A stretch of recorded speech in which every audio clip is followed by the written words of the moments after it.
Alright, it's Movember, day 13. It's been a long day. I'm tired. I'm just about to probably watch something dumb on TV. But I thought about I'll probably do another video tomorrow. But I just had returned to me a book that I'd lent out by a guy called Robert, I think his name's pronounced Fulghum. And I had discovered these books, and they were written a long time ago actually. I suppose they were someone smarter than me, I'll have to find out when it was written. He's a New York best-selling author. 1986, there you go, is the first time it was published, and then 1988, and that was the year I got clean. His first book was a book called All I Need to Know I Learnt in Kindergarten, and they're books of short stories and anecdotes. And he went on to write a whole bunch of other books too, and I liked them because I was reading a lot of 12-step literature, and he's an ex-minister and he was a teacher, and his stories were uplifting and encouraging. So, with my Movember hat on and my unwaxed ridiculous, we're sort of dressed down for the evening, I'm going to read you the story. So maybe it's a bedtime story. Each spring for many years, I have set myself the task of writing a personal statement of belief, a credo. When I was younger, the statement ran for many pages, trying to cover every base with no loose ends. It sounded like a Supreme Court brief, as if words could resolve all conflicts about the meaning of this existence. The credo has grown shorter in recent years, sometimes cynical, sometimes comical, sometimes bland. But I keep working at it. Recently I set out to get the statement of personal belief down to one page in simple terms, fully understanding the naive idealism that implied. The inspiration for brevity came to me at a gasoline station. I managed to fill my old car's tank with super deluxe high octane go juice. My old hoopy couldn't handle it and got the willies, kept spluttering out at intersections and belching going downhill. I understood. My mind and my spirit get like that from time to time. Too much high content information and I get the existential willies, keep spluttering out at intersections where life choices must be made, and I either know too much or not enough. The exam in life is no picnic. I realised then that I already knew most of what's necessary to live a meaningful life.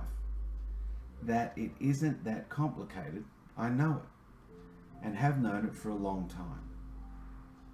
Living it, well, that's another matter. Yes, here's my credo.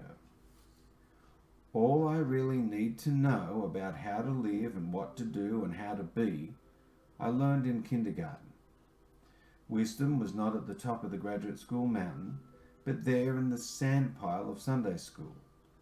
And these are the things I learned.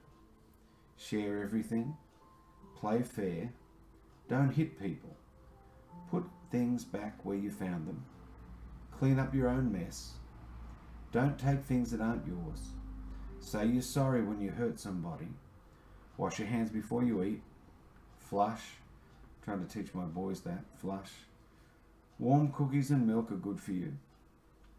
Live a balanced life, learn some and think some, draw some and paint and sing and dance and play and work every day some. And take a nap in the afternoon. I still do that and I like it a lot. When you go out into the world, watch out for traffic, hold hands and stick together. Be aware of wonder. Remember the little seed in the styrofoam cup. The roots go down and the plant goes up and nobody really knows how or why, but we are all like that. Goldfish and hamsters and white mice and even the little seed in the styrofoam cup, they all die, and so do we. And then remember the Dick and Jane books and the first word you learned, the biggest word of all, look. Everything you need to know is in there somewhere. The golden rule of love and basic sanitation, ecology and politics and equality, insane living. Take any one of those items and extrapolate it into a sophisticated adult terms and apply it to your family life or your work or your government or your world, and it holds true and clear and firm. Think what a better world it would be if we all, the whole world, had cookies and milk at about 3 o'clock in the afternoon and then lay down with our blankies for a nap. Or if all governments had the basic policy to always put things back where we found them, or clean up their own mess. And it still holds true, no matter how old you are, that when you go out into the world, it is best to hold hands and stick together. So, this is Movember Day 13. It's a short one tonight. Robert Fulghum, all I need to know I learnt in kindergarten. It was on fire when I laid down in it. All books of his. They're delightful. You'll find them in good bookstores. And he's really worth looking up. They're uplifting and rich and sort of food for the soul. So, please check out my Movember page. Share this video if you think someone might like it. Subscribe to the channel if you'd like to receive more. And remember, be gentle with your heart today. Bye.